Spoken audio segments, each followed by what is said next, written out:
And I work on may work on a certain area to build it up a little bit to get the contours that I want. Small rocks, big rocks, it doesn't really matter. I use the same tool for my trees. Is there any question, about the rocks? That's basically, the way I do my rocks. It's just keep building it up, erasing, adding some more texture, put some edges in it until you get the look that you want. And that's all subjective. It's up to you, what kind of a rock you want it to look like, how much. You can have one where you have a lot of texture in it. It's kind of like doing skin, where as you keep adding to it, the texture gets finer.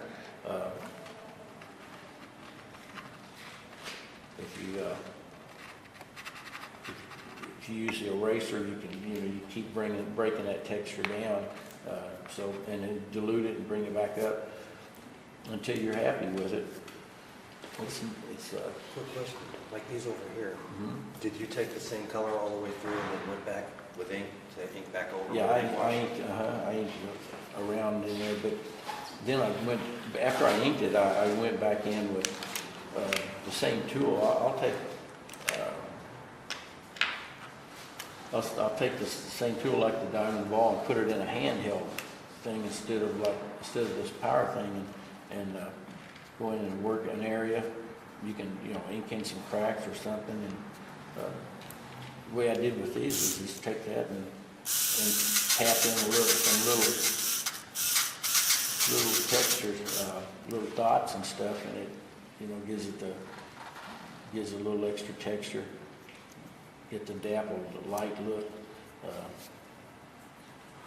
Nothing really difficult. So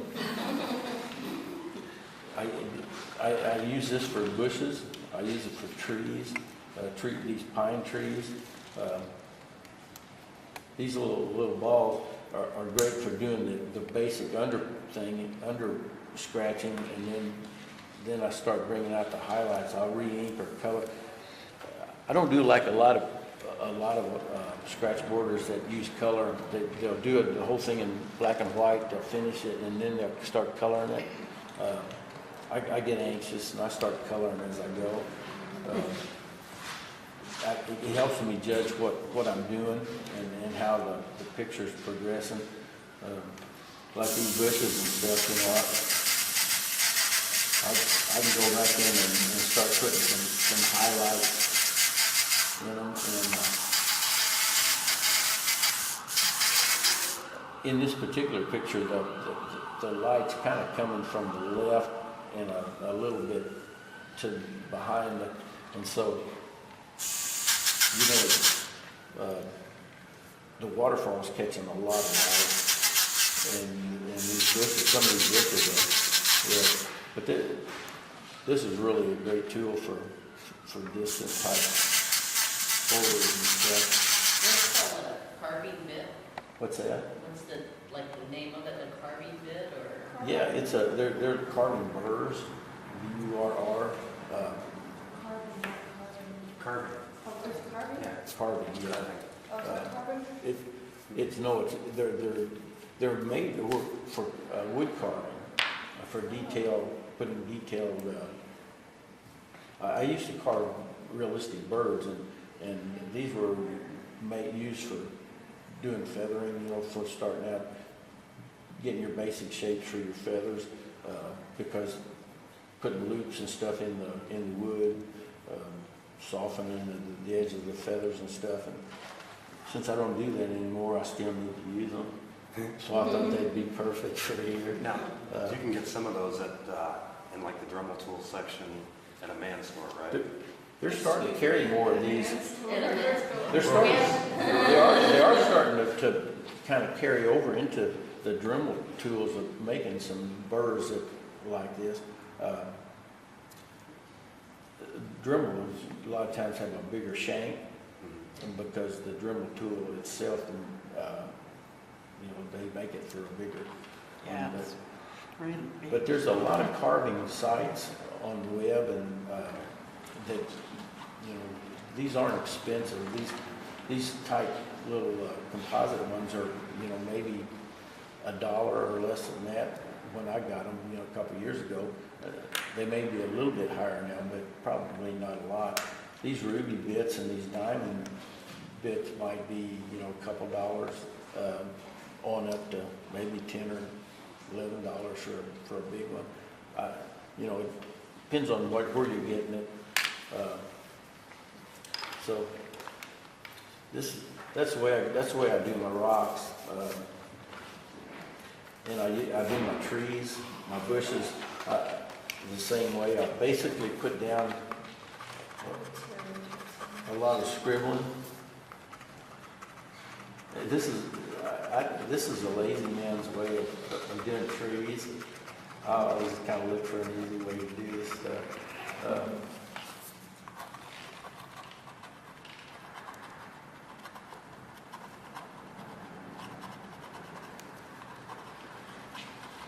And if you're going to colorize it, you can start adding your dark colors, you know, right away to start building your texture and stuff. Now, I don't always do my trees like some pine trees call, if they're closer up, more detailed, you have to go in and put the little pine barbs and stuff in it to get the look you want. But you can still use this as your base. It surprisingly makes good filler when you for your eye when you start diluting it or colorizing it and push it back, and then you add your detail. The eye really makes it believable to it. So anyway, that's kind of how I lay that down, and then I go back in with I'm going to dilute it like I have here. I tried to do this beforehand and have different stages of. You can take different. They make this since they make all these different sizes of bits. You know, you can go in and start fine tuning some of this really rough scratch stuff.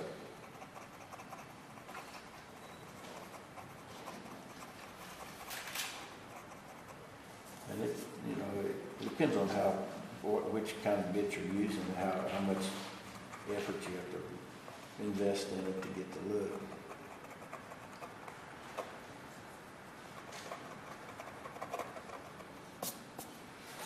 I don't know if I've got any color with me, but Are you using watercolor? I'm sorry. That's okay. I'm using acrylic ink mostly. I use a lot of different kinds of inks, depending on what the colors are. I really like ampersand inks, but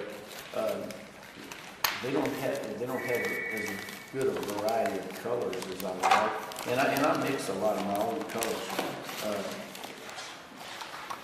But they don't have a real bright red, and that, you know, kind of limits what you can do with them when you're mixing colors.